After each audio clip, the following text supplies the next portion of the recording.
Hello students, welcome back to Atul sir commerce classes. Students, आपको पता ही है हम आपके लिए क्लास 11 बिजनेस स्टडीज का एक ऐसा कोर्स लेके आए हैं जिसके अंदर हर एक चैप्टर को हम बहुत ज़्यादा डिटेल में डिस्कस करेंगे। और स्टूडेंट्स, हर एक चैप्टर के हम आपको बड़े ही इजी फॉर्म में नोट्स भी अवेलेबल करवा रहे हैं जिससे कि आप याद भी बड़ी आसानी से कर सको। स्टूडेंट्स, ऐसा कोर्स आपको कहीं नहीं मिलेगा। तो स्टूडेंट्स, आप इस कोर्स का बेनिफिट लीजिए और अपने फ्रेंड्स को भी इसके बारे में बताइए और चैनल को जितना ज्यादा से ज्यादा हो सके उसको शेयर भी कीजिए। तो स्टूडेंट्स, अभी हमारा सेकंड चैप्टर का 4th डे चल रहा है। स्टूडेंट्स, अभी तक हम सोल प्रोप्राइटरशिप के बारे में डिस्कस कर चुके हैं, अभी तक हम जॉइंट हिंदू फैमिली बिजनेस के बारे में डिस्कस कर चुके हैं और हमने पार्टनरशिप के बारे में डिस्कस करा। पार्टनरशिप का मतलब हमने डिस्कस करा, पार्टनरशिप के फीचर्स, मेरिट्स और लिमिटेशंस। स्टूडेंट्स, आज हम पार्टनरशिप को और डिटेल में डिस्कस करेंगे जिसमें हम टाइप्स ऑफ पार्टनर्स के बारे में, टाइप्स ऑफ पार्टनरशिप्स के बारे में, पार्टनरशिप डीड के बारे में और पार्टनरशिप फर्म की रजिस्ट्रेशन करवानी चाहिए या नहीं करवानी चाहिए उसके बारे में बड़ा डिटेल में डिस्कस करेंगे। तो स्टूडेंट, शुरू करते हैं आज का टॉपिक। तो सबसे पहले students, types of partners. Partners के क्या टाइप्स होते हैं? टोटल 6 टाइप्स पार्टनर्स के आएंगे और बहुत इंटरेस्टिंग और बहुत इंपॉर्टेंट टॉपिक है। फर्स्ट टाइप ऑफ पार्टनर है एक्टिव पार्टनर। नाम से ही क्लियर हो जाता है, active means who actively participates in management. जो पार्टनर मैनेजमेंट में एक्टिवली पार्टिसिपेट करे, हर रोज बिजनेस में आए और आने का डिसीजन मेकिंग करे। तो ऐसा पार्टनर बिजनेस में पैसे भी लगाएगा, बिजनेस में हर रोज आएगा और डिसीजन मेकिंग में भी शेयर करेगा, उसका प्रॉफिट्स और लॉसेस में भी शेयर होगा और उसकी लायबिलिटी अनलिमिटेड भी होगी। तो रियल लाइफ में जब हम पार्टनर्स की बात करते हैं तो जनरली वो एक्टिव पार्टनर्स ही होते हैं। An active partner is one who contributes capital, वो कैपिटल भी लगाएगा। Who participates in the management of the firm, वो बिजनेस में आके पार्टिसिपेट भी करेगा डिसीजंस मेकिंग में, रूटीन में। Shares the profits and losses, profit और लॉसेस को भी शेयर करेगा। And is liable to an unlimited extent to the creditors of the firm, और उसकी लायबिलिटी जो होगी वो अनलिमिटेड होगी। तो सारे फीचर्स जो पार्टनरशिप के हैं वो उसके अंदर प्रेजेंट हैं। These partners take actual part in carrying out the business of the firm on behalf of other partners. तो ये पार्टनर्स रूटीन में बिजनेस को जब चलाया जाएगा तो बहुत एक्टिवली पार्टिसिपेट करते हैं और इनका बिजनेस के अंदर रोल बहुत इंपॉर्टेंट रहता है। देन एक पार्टनर आते हैं बच्चे स्लीपिंग और डोरमेंट पार्टनर्स। स्लीपिंग या डोरमेंट, ये पार्टनर्स बाकी सभी पार्टनर्स की तरह सेम है, पैसा भी लगाएंगे, प्रॉफिट या लॉसेस में शेयर भी करेंगे, लायबिलिटी भी अनलिमिटेड रहेगी। बट स्लीपिंग का मतलब ये अपने घर रहते हैं, बिजनेस में रूटीन में आके पार्टिसिपेट नहीं करते, मतलब डिसीजन मेकिंग के अंदर इनका पार्टिसिपेशन नहीं होता। The partners who do not take part in day to day activities of the business are called sleeping partners. पैसा लगा देंगे, सब कुछ कर देंगे, बट इनके पास इतना टाइम नहीं है कि वो बिजनेस में आके पार्टिसिपेट करें, तो डे टू डे फंक्शनिंग में वो बिजनेस में पार्टिसिपेट नहीं करते। A sleeping partner however contributes capital to the firm, पैसे लगाएगा, प्रॉफिट्स या लॉसेस को भी शेयर करेगा और उसकी लायबिलिटी भी अनलिमिटेड होगी। सब कुछ फीचर्स हैं, बट वो बिजनेस में आके रूटीन में पार्टिसिपेट नहीं करेगा। देन स्टूडेंट्स, एक होता है सीक्रेट पार्टनर। सीक्रेट पार्टनर क्या होता है? वो सब कुछ करता है, बिजनेस में प्रॉफिट्स लॉसेस को भी शेयर करता है, कैपिटल भी लगाता है, सब कुछ करता है, बट उसकी एसोसिएशन बिजनेस के साथ आउटसाइड लोगों को नहीं पता। कुछ लोग ऐसे होते हैं जो पीछे रह के काम करना चाहते हैं, वो नहीं चाहते कि नॉर्मल पब्लिक को ये पता चले कि वो भी बिजनेस के अंदर पार्टनर्स हैं। तो ऐसे पार्टनर्स, जिसको हम कह सकते हैं पर्दे के पीछे रह के काम करना, वो सामने नहीं आ रहे, तो उनकी एसोसिएशन लोगों को नहीं पता कि वो बिजनेस के अंदर पार्टनर हैं। A secret partner is one whose association with the firm is unknown to the general public. वो पार्टनर है, वो सब कुछ कर रहा है, बट लोगों को नहीं पता कि वो पार्टनर है। He contributes to the capital, पैसा भी लगा रहा है। Take participates in management, वो बिजनेस में आके पार्टिसिपेट भी कर रहा है। Shares its profits and losses, profit और लॉसेस में भी शेयर कर रहा है। उसकी लायबिलिटी भी अनलिमिटेड। तो जैसे एक्टिव पार्टनर थी के साथ सारे फीचर्स प्रेजेंट थे, इसमें भी हैं, बस ये पार्टनर ये नहीं चाहता कि नॉर्मल पब्लिक को पता चले कि वो भी बिजनेस के अंदर पार्टनर है, तो उसकी एसोसिएशन लोगों को नहीं पता कि वो बिजनेस के अंदर एसोसिएटेड है, वो भी एक पार्टनर है। तो एक पार्टनर है नॉमिनल, बड़ा इंटरेस्टिंग सा पार्टनर है बच्चे, नॉमिनल। नॉमिनल में कई बार क्या होता है, कोई एक इंडिविजुअल फर्म को बस अपना नाम यूज करने की परमिशन दे देता है। सपोज कोई इंडिविजुअल बड़ा रेप्यूटेड है, अगर वो बिजनेस के साथ जुड़ जाए तो बिजनेस को बेनिफिट मिल जाएगा, तो वो पार्टनर नहीं है, बट वो पार्टनरशिप फर्म को अलाउ कर देता है कि आप मेरा नाम यूज कर सकते हो, आप मुझे एज ए पार्टनर रिप्रेजेंट कर सकते हो, तो उसको नॉमिनल पार्टनर कहा जाएगा। वो बिजनेस में पार्टिसिपेट नहीं करेगा, प्रॉफिट या लॉसेस नहीं करेगा, मैनेजमेंट में पार्टिसिपेट नहीं करेगा, बट उसकी लायबिलिटी लिमिट दूसरे लोगों की तरफ रहेगी क्योंकि उसने अपना नाम यूज करने की परमिशन दी है।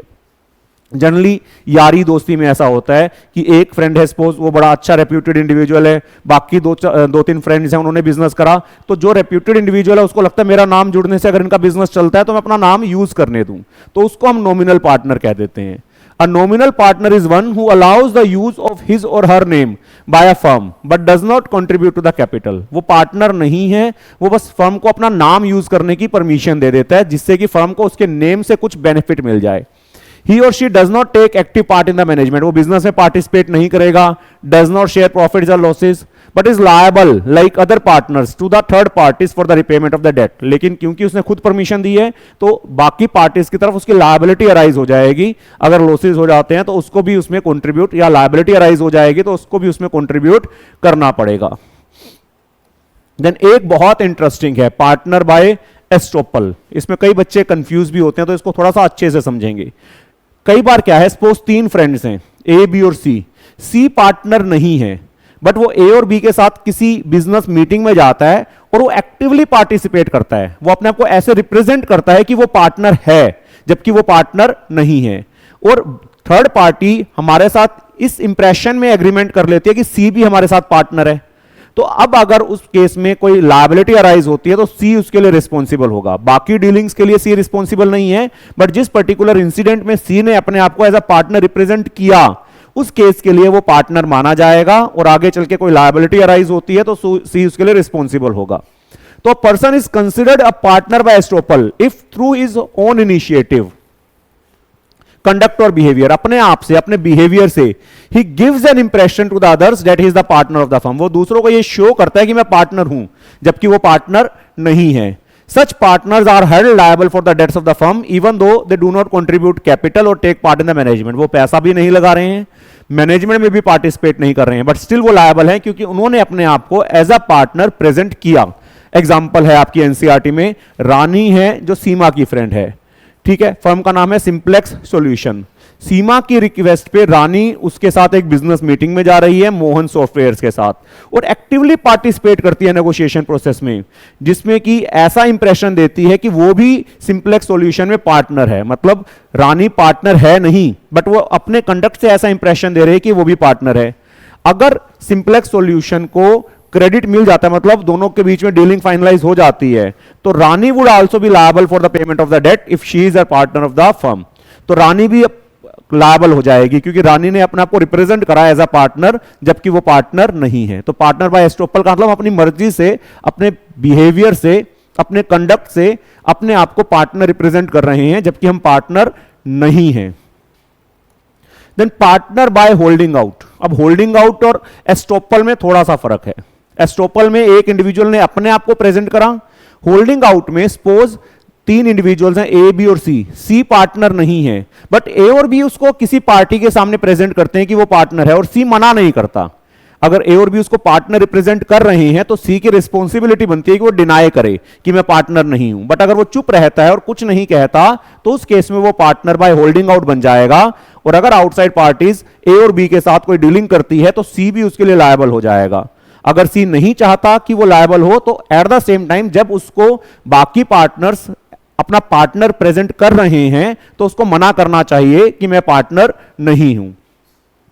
A partner by holding out is a person who though is not a partner but knowingly allows himself to be represented as a partner। मतलब कोई दूसरा उसको रिप्रेजेंट कर रहा है और वो उसको अलाउ कर रहा है रिप्रेजेंट करने के लिए, मना नहीं कर रहा।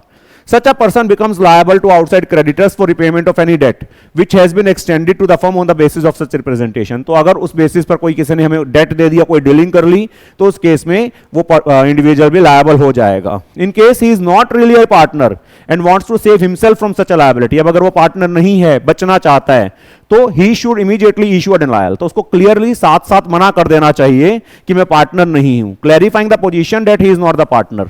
उसको क्लैरिफाई कर देना चाहिए कि मैं पार्टनर नहीं हूं. तो अगर सपोज मुझे कोई रिप्रेजेंट करता है अपनी फर्म में पार्टनर, और मैं सामने बैठा हूं और मैं मना नहीं कर रहा हूं, तो मेरी लायबिलिटी बन जाएगी. तो मुझे क्या चाहिए कि अगर कोई मुझे पार्टनर रिप्रेजेंट कर रहा है तो मुझे मना कर देना चाहिए साथ के साथ, ताकि सामने वाली पार्टीज को पता चल जाए कि मैं पार्टनर नहीं हूं. अगर मैं मना नहीं कर रहा हूं, then I will be treated as partner by holding out. Then students, partnership के भी कुछ टाइप्स हैं. जब हम पार्टनरशिप बिजनेस करेंगे उसके भी कुछ टाइप्स होते हैं. एक होता है on the basis of duration, कितने टाइम के लिए पार्टनरशिप बनाई. एक होता है पार्टनरशिप एट विल, एक होता है पर्टिकुलर पार्टनरशिप. अभी हम डिटेल में करेंगे कि पार्टनरशिप एट विल क्या है और पर्टिकुलर पार्टनरशिप क्या है. ऐसे लायबिलिटी लिमिटेड है या अनलिमिटेड, उसके बेसिस पर दो पार्टनरशिप्स होती हैं, एक लिमिटेड पार्टनरशिप और एक जनरल पार्टनरशिप. तो स्टूडेंट्स, पहले हम on the basis of duration करते हैं. On the basis of duration पहली है partnership at will.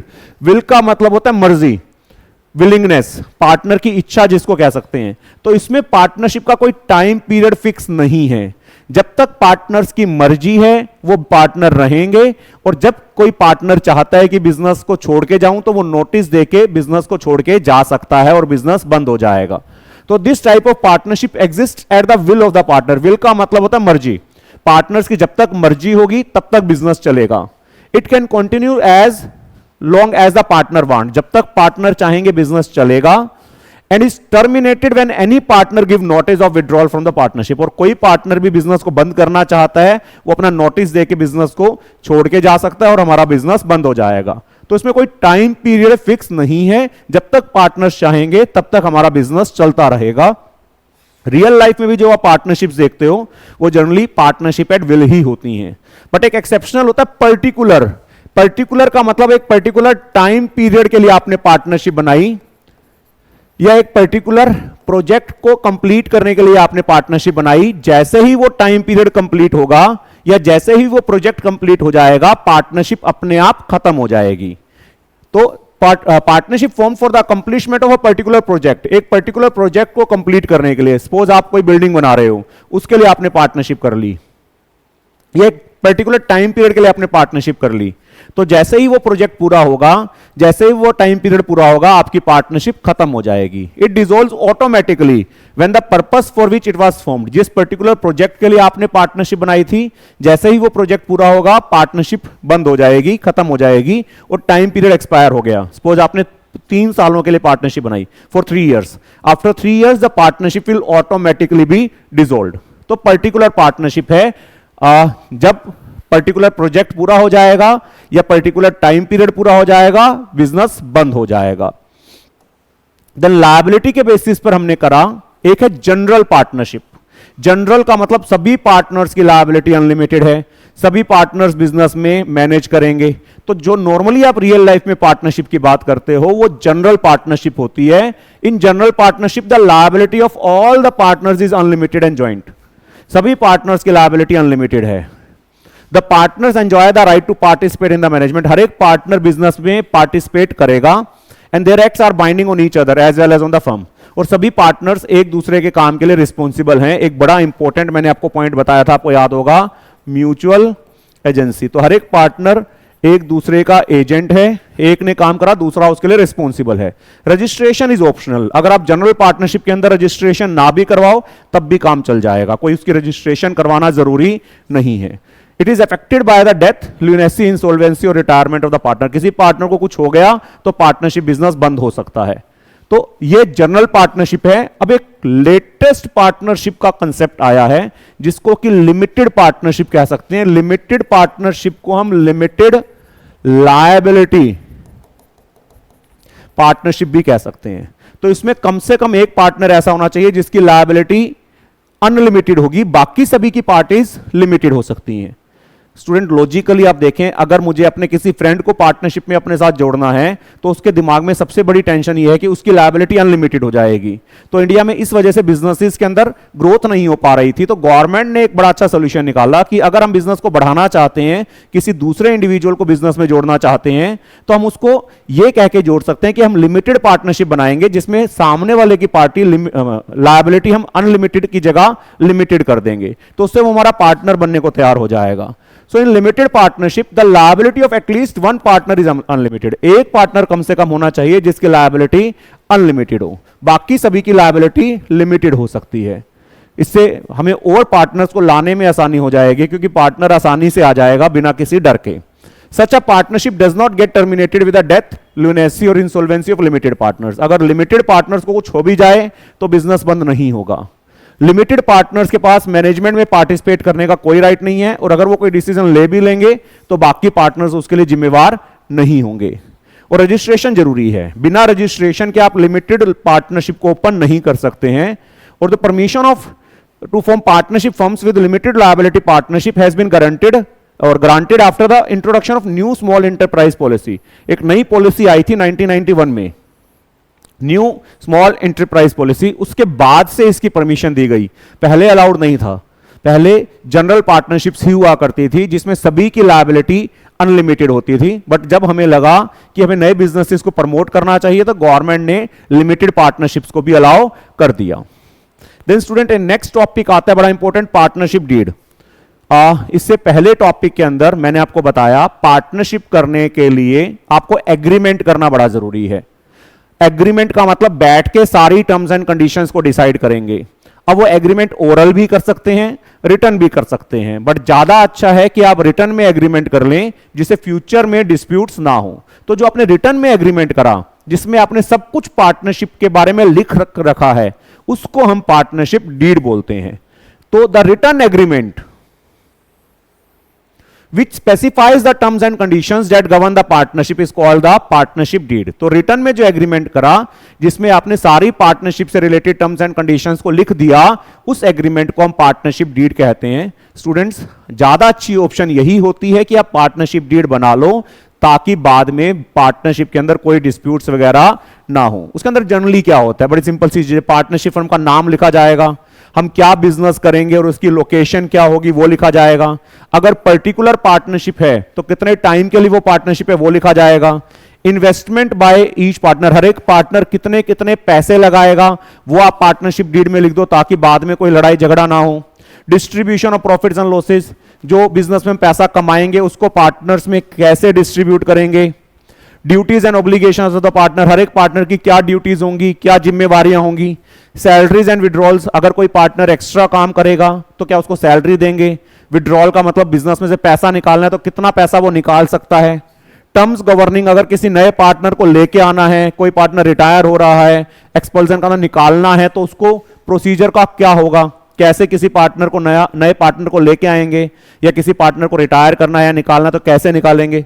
Interest on capital, जो बिजनेस में हम कैपिटल लगाएंगे उसके ऊपर इंटरेस्ट मिलेगा या नहीं मिलेगा। जो पार्टनर बिजनेस से पैसा निकाल लेगा उसके ऊपर हम उससे इंटरेस्ट ऑन ड्रॉइंग्स चार्ज करेंगे या नहीं करेंगे। Procedure for dissolution of the firm, अगर आपको बिजनेस को बंद करना है तो उसका प्रोसीजर क्या होगा, कहीं बाद में लड़ाई झगड़े ना हो जाएं। Preparation of accounts and their auditing, accounts को कैसे बनाया जाएगा, उनकी ऑडिटिंग कैसे करवाएंगे। ऑडिट का मतलब होता है अकाउंट्स बन जाने के बाद उनको वेरीफाई करवाते हैं चार्टर्ड अकाउंटेंट से, तो उसका क्या प्रोसीजर होगा। मेथड्स ऑफ सॉल्विंग डिस्प्यूट, अगर कोई लड़ाई हो गई उसको सॉर्ट आउट कैसे किया जाएगा।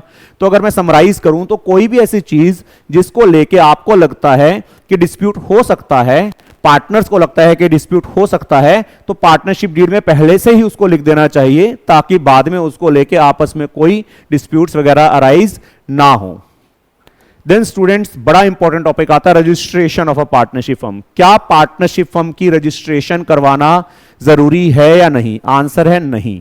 हमारी मर्जी है, हम रजिस्ट्रेशन करवाना चाहें तो करवा लें, नहीं तो ना करवाएं। रजिस्ट्रेशन अगर करवानी है तो रजिस्ट्रार ऑफ पार्टनरशिप फर्म्स होते हैं, वहां पर जाना पड़ेगा, डॉक्यूमेंट सबमिट करवाने पड़ेंगे, फीस सबमिट करवानी पड़ेगी और रजिस्ट्रेशन हो जाएगी।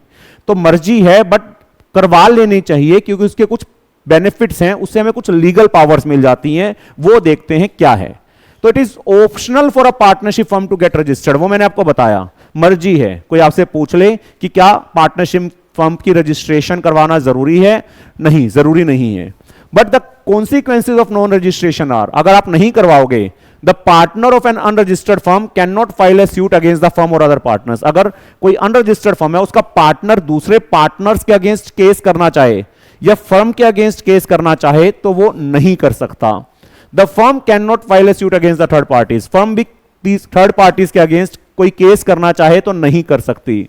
The firm can not file a case against the partners, firm ने किसी पार्टनर के अगेंस्ट केस करना है तो नहीं कर सकती। सिंपली अगर कहें तो फर्म को लीगल पावर्स नहीं मिल पाएंगी। अगर हम चाहते हैं कि हमें लीगल पावर्स मिलें तो ज्यादा अच्छा है, प्रेफर्ड यही होता है कि हमें रजिस्ट्रेशन करवा लेनी चाहिए। अब कब रजिस्ट्रेशन करवा सकते हैं, तो इंडियन पार्टनरशिप एक्ट 1932 क्या कहता है, द पार्टनर्स में get the firm registered with the registrar of firms of the state in which the firm is situated. जिस स्टेट में हमारी फर्म सिचुएटेड है वहां के रजिस्ट्रार ऑफ फर्म्स के पास हमें जाना पड़ेगा और अपनी फर्म को रजिस्टर्ड करवाना पड़ेगा। And the registration can be done at the time of formation और at any time during the existence. जरूरी नहीं है कि जिस दिन आप पार्टनरशिप फर्म बनाओ उसी दिन रजिस्ट्रेशन करवाओ, आप उस दिन भी करवा सकते हो और बाद में कभी भी आपको लगता है कि हमें रजिस्टर्ड करवाना है तो बिजनेस शुरू होने के बाद कभी भी आप रजिस्टर्ड करवा सकते हो। तो प्रेफर्ड यही होता है कि रजिस्ट्रेशन करवा लेनी चाहिए, लेकिन कंपलसरी नहीं है। कोई पूछे कि क्या जरूरी है, जरूरी नहीं है, बट ज्यादा अच्छा है करवा लें, उससे हमें लीगल पावर्स मिल जाएंगी, हम किसी के अगेंस्ट केस करना चाहें तो कर पाएंगे। अब सबसे लास्ट में टॉपिक अराइज होता है कि रजिस्ट्रेशन का प्रोसीजर क्या है। अगर आपको रजिस्ट्रेशन करवानी है तो क्या करना पड़ेगा, बड़ा आसान सा प्रोसीजर है। Submission of application in prescribed form to the registrar of firms. एक फॉर्मेट होगा, एक प्रेस्क्राइब्ड फॉर्म होगा, आपको फिल करके एप्लीकेशन रजिस्ट्रार के पास सबमिट करवानी पड़ेगी। उस एप्लीकेशन में क्या होता है, फर्म का नाम लिखा होगा, लोकेशन होगी, name of the places where the firm carries on the business, कहां कहां हम बिजनेस कर रहे हैं वो लिखा होगा, date when each partner joined the firm, हर एक पार्टनर ने किस किस डेट को बिजनेस को ज्वाइन करा था, हर एक पार्टनर का नाम और एड्रेस, अगर पर्टिकुलर पार्टनरशिप है तो उसकी ड्यूरेशन क्या है, कितने टाइम के लिए बनाई है। The application should be signed by all the partners, और उस एप्लीकेशन में सभी पार्टनर्स अपने साइन करेंगे। तो हमने वो एप्लीकेशन रजिस्ट्रार के पास सबमिट करवा दी। उसका deposit of required fees with the registrar of firms, जो फीस बनती है रजिस्ट्रेशन की वो रजिस्ट्रार को सबमिट करवाएंगे। अगर रजिस्ट्रार सेटिस्फाइड है, after approval he will make an entry in the register of firms. उसके पास एक रजिस्टर होता है, रजिस्टर ऑफ फर्म्स, उसमें वो एंट्री कर लेगा and will subsequently issue a certificate of registration. वो हमें एक रजिस्ट्रेशन का सर्टिफिकेट देगा। जैसे ही हमें सर्टिफिकेट ऑफ रजिस्ट्रेशन मिलेगा हमारी फर्म रजिस्टर्ड हो जाएगी और जो मैं लीगल पावर्स की बात कह रहा था वो हमें मिल जाएगी। तो स्टूडेंट्स ये सब कुछ पार्टनरशिप के बारे में था और बहुत इंपॉर्टेंट टॉपिक है। ज्यादा इंपॉर्टेंट इसलिए हो जाता है कि 12th क्लास में अकाउंट्स में भी आपका ये टॉपिक कवर होगा। तो स्टूडेंट्स उम्मीद है आपको ये टॉपिक बड़े अच्छे से क्लियर है। जैसे मैं हर एक लेक्चर के अंदर आपको कह रहा हूं, आप इनके नोट्स साथ के साथ बनाते रहिए, लर्न साथ के साथ करते रहिए, क्योंकि जब बाद में बहुत सारी चीज इकट्ठी हो जाएगी तो लर्न करना मुश्किल हो जाएगा। तो स्टूडेंट जल्दी ही मिलते हैं नेक्स्ट टॉपिक के साथ, तब तक के लिए थैंक यू।